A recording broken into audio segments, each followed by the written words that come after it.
Unsa maning balita mga bay sa Gunson kuno ang nahitabong sunog sa Mandawi City, Cebu.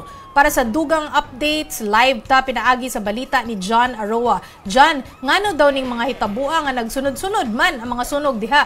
Kumusta ang atong mga kaigsuonan nga naapektahan? Chiki, duha ang kumpirmadong namatay sa nahitabong tulo ka managlahing sunog dinhi sa Mandawi City ug Lapu-Lapu City. Pasado alauna sa hapon kagahapon, nahitabo ang sunog sa Lapu-Lapu City. Sa kadako sa sunog, niabot na sa kapin usa ka oras ang pagpalong niini.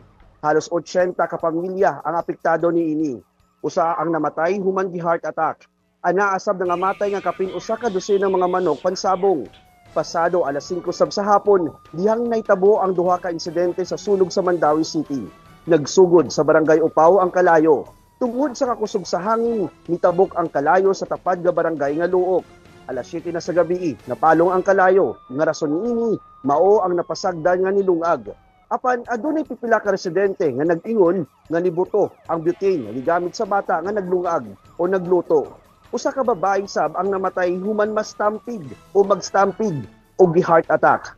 Human mapalong ang maong kalayo, aduna na sab nahitabong sunog sa barangay Tabok. Dali rasab na palong pasado alas 8 sa gabi. Nag-overheat na battery sa solar panel ang hinungdan sa insidente.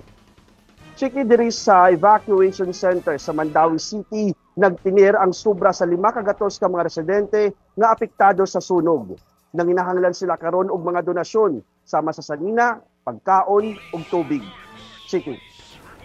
Okay, daghan kayong salamat sa imong report, John Aroa.